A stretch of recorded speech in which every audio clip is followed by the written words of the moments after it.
nadciąga wielka zmiana w prawie związanym z nieruchomościami. Tą zmianą jest zmiana ustawy o planowaniu przestrzennym i niektórych innych ustaw. I te wszystkie zmiany przewidziane będą miały istotny wpływ na ceny mieszkań, na możliwość budowania się, a także na ceny gruntów. Dlaczego? Dlatego, że naprawdę jest to istotna zmiana i ona również wpłynie na podaż gruntów. Ale czasami też jest tak, że jeżeli coś chcemy naprawić, to możemy równie dobrze coś popsuć. O tym się na przykład przekonał Mao w Chinach, który stwierdził, że wróble Chińczykom wyjadają ziarno, wobec tego nie będzie u nich głodu i będzie więcej żywności, jeżeli Chińczycy wybiją wróble. Po czym okazało się, że wybicie wróbli spowodowało jeszcze większy głód w Chinach i o mało nie skończyło się śmiercią Chińczyków. Dlaczego? Bo nie myślano kompleksowo i po prostu zapomniano, że te wróble, które owszem jedzą ziarno, również wyjadają szarańcze, a ta szarańcza niewyjadana przez te wróble zjada znacznie więcej ziarna niż zjadłyby same wróble. Czyli wylano dziecko z kąpielą, albo jak to się mówi w Polsce, droga do piekła jest dobrymi chęciami brukowana. I jeżeli w ogóle interesuje Ciebie rynek nieruchomości, ceny mieszkań, ceny domów, ceny gruntów, zmiany w prawie, to subskrybuj nasz kanał. Zapraszam również do sugerowania w komentarzach tematów nowych audycji. Ta jest nawiązaniem do jednej z takich próśb.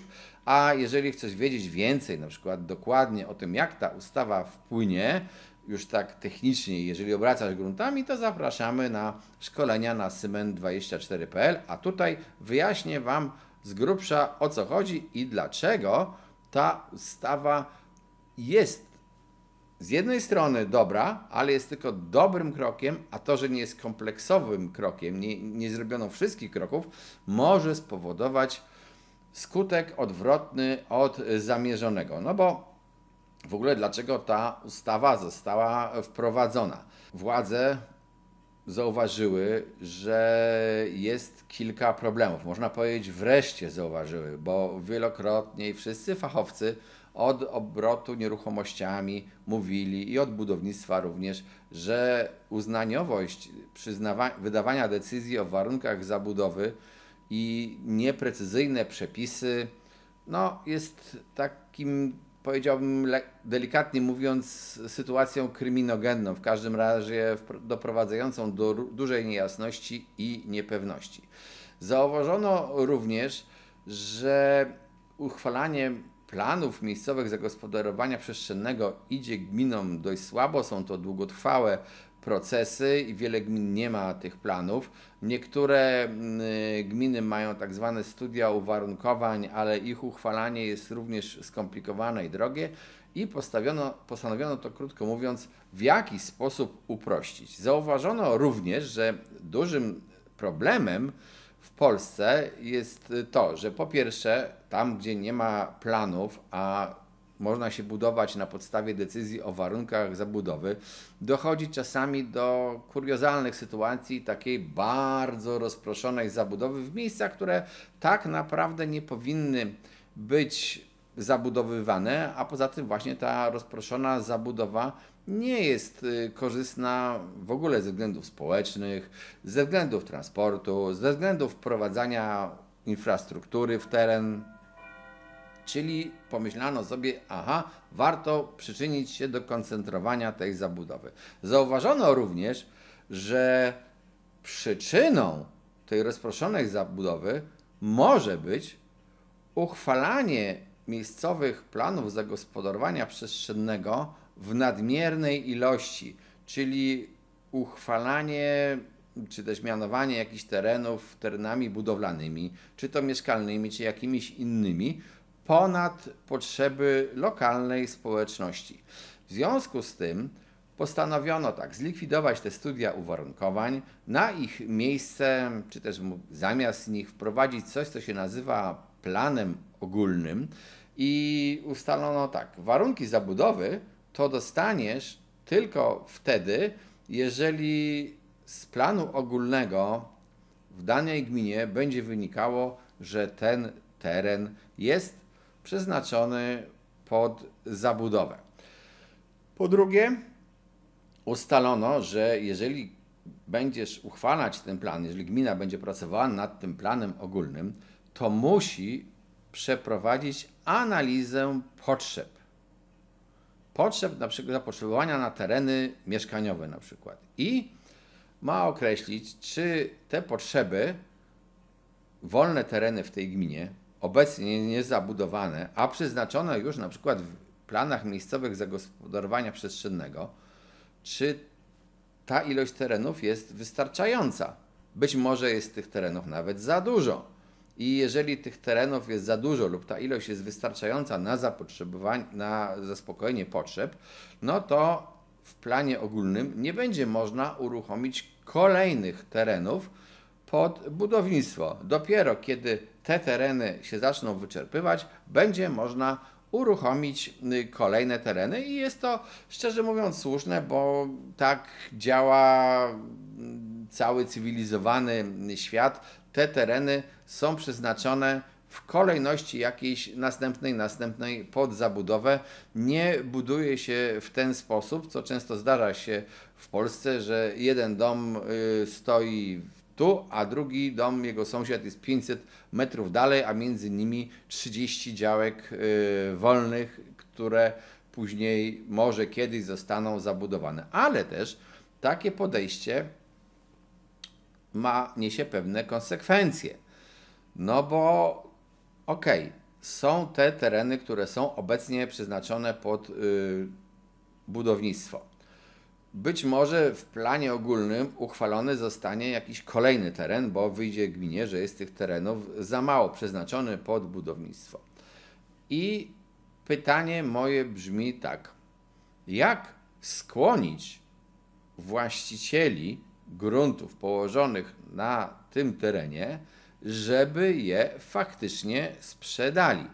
Bo jeżeli ci właściciele tych gruntów nie będą chcieli ich sprzedawać, to ta nadwyżka terenów, czy też ta ilość, która zaspokaja faktycznie potrzeby, czy nadwyżka terenów w stosunku do potrzeb, będzie tylko nadwyżką teoretyczną, bo to, że jakieś tereny są wolne, ale nikt ich nie chce sprzedać, no to oznacza, że tych terenów nie ma. I powiem szczerze, coś, co się pewnie wielu z Was nie spodoba, ale chyba lepiej jest mówić szczerze i mówić prawdę, niż lukrować temat. Polska jest chyba jedynym krajem Unii Europejskiej, w którym nie ma podatku katastralnego. System podatków czy też różnych opłat związanych z posiadaniem ziemi w Polsce jest, powiedziałbym delikatnie mówiąc, chory. W Polsce można udawać i płacić podatek tak, jakby się było rolnikiem, jeżeli trzymasz ugór, który w planie zagospodarowania przestrzennego jest przeznaczony pod zabudowę. No, to jest po prostu sytuacja niezdrowa. Ja rozumiem, że temat podatku katastralnego straszy wszystkich, ale też nie wiem, szczerze mówiąc, czy ten strach ma uzasadnienie. No bo tak, mówimy, boimy się podatku katastralnego, ale jakiego podatku się boimy? Przecież nikt nie wystąpił jeszcze z żadną konkretną propozycją tego podatku. Owszem, są politycy, są różne gremia, które mówią, jak wejdzie podatek katastralny, to wszyscy zostaną zrujnowani.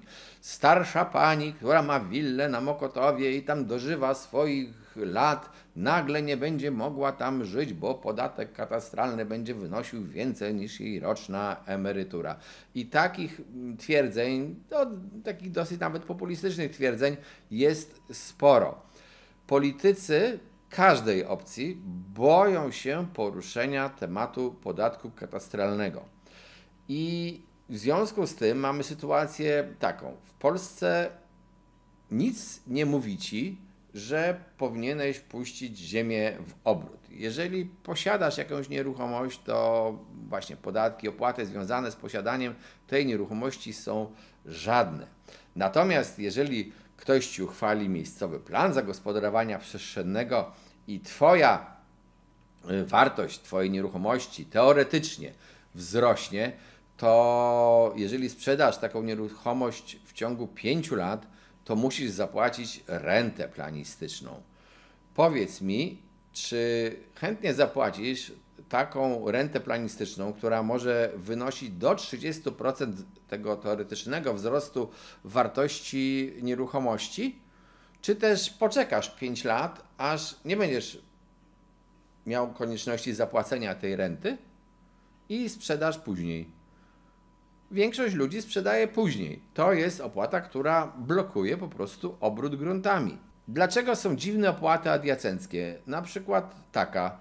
Masz swoją działkę z dziada pradziada, jest plan zagospodarowania przestrzennego, działka leży przy drodze i nagle postanowisz tę działkę podzielić na 3 części, jedną zachować dla siebie, 2 dać dzieciom. Po jednej dla każdego dziecka. Dlaczego od takiego podziału masz zapłacić jakąś opłatę, która może sięgać znowu 30% tego teoretycznego wzrostu wartości nieruchomości przed i po podziale? Dlaczego? Co państwo ci zrobiło, że bierze od ciebie kolejny podatek? Ten system wszystkich opłat, podatków u nas mówi tak naprawdę: lepiej nic nie robić, lepiej siedzieć i lepiej trzymać ziemię, może kiedyś nadejdą dobre czasy. Lepiej ją po prostu gromadzić. Skoro wprowadzono ustawę, w której ogranicza się nadprodukcję terenów, które mogą być zabudowywane, dokładnie powiedziałem to, nadprodukcję terenów, które mogą być zabudowywane, to również trzeba spowodować to, żeby te tereny trafiły faktycznie do sprzedaży.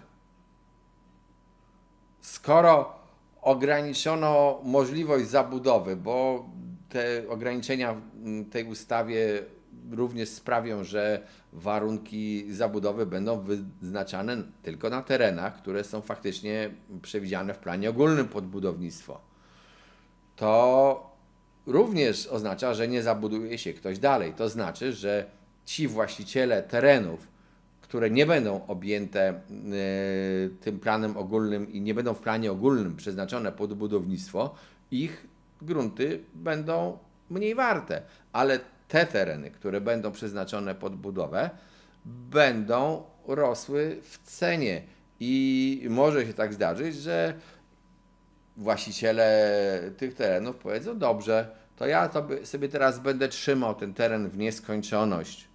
Okej, nikt nie powinien walczyć z własnością, ale jeżeli chcesz trzymać teren, a wkoło dokonywane jest doprowadzenie dróg, mediów, różne rzeczy, zbrojenie tego terenu, zmienia się okolica, rośnie cywilizacja, trzymaj sobie teren ile chcesz, ale płać podatek.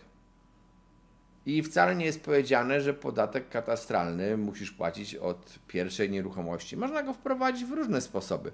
Ja wiem, że to pewnie wyleje się teraz na mnie fala krytyki za mówienie o tym podatku katastralnym, ale tak naprawdę tak wygląda świat. Masz teren, który jest coś warty, to płacisz.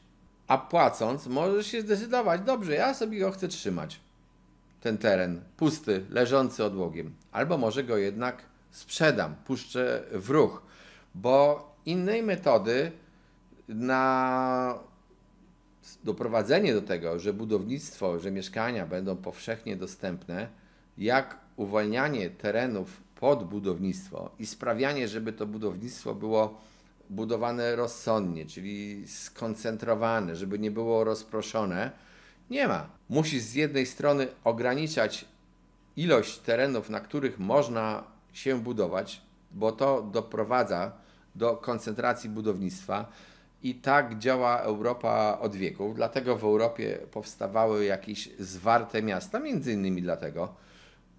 O to w tym chodziło i to jest rozwiązanie sprawdzone. A dopiero jak nagle jakiś teren zyskuje, czy jakaś okolica zyskuje na popularności, no to uwalniasz po kolei kolejne sąsiadujące grunty pod budownictwo. Nie budujesz drugiego miasta 30 km dalej, bo to nie ma sensu po prostu. Albo takiej rozproszonej zabudowy.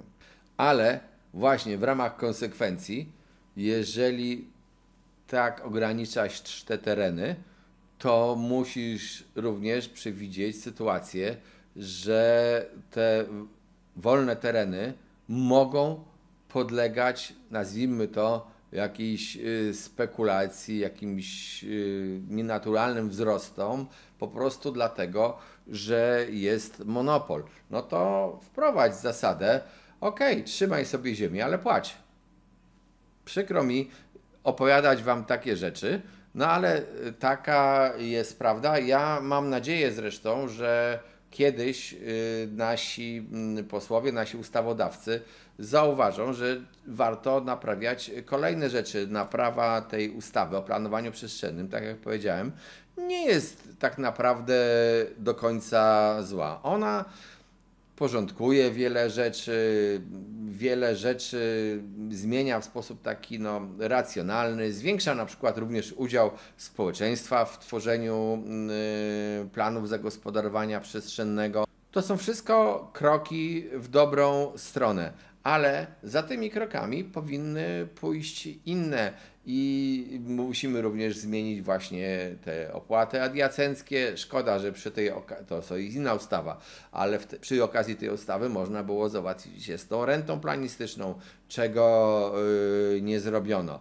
Nie można jednak chować głowy w piasek i sprawę trzeba, tak jak powiedziałem, załatwić kompleksowo. Spowodować, żeby naprawdę była motywacja do uwalniania gruntów, a nie do ich chomikowania. Jeżeli interesuje Ciebie rynek nieruchomości, jeżeli chcesz wiedzieć, co tu się zmienia, czy w prawie, czy w trendach, a w tym też się dużo dzieje, no to zachęcam, subskrybuj nasz kanał. Zachęcam również do wejścia na nasz serwer Discord, link na dole, tam możemy sobie rozmawiać. Czasami te rozmowy nawet są ciekawe i to głosowo możemy rozmawiać ze sobą. Również zapraszam do korzystania ze szkoleń na Symen24.pl. Tam jest wiele szkoleń o obrocie nieruchomościami, nie tylko dla pośredników, ale dla inwestorów i na przykład są również właśnie szkolenia związane z tą dużą zmianą w prawie obrotu gruntami. Już mamy te nowe przepisy wprowadzone do szkoleń, a sprawa jest naprawdę z nimi dość skomplikowana, bo one będą wchodziły stopniowo i będziemy mieli taki okres, kiedy będzie powiedzmy kilka porządków prawnych obowiązywało jednocześnie. Okres przejściowy do końca 2025 może być trudny i będzie na pewno skomplikowany. Cześć, trzymajcie się.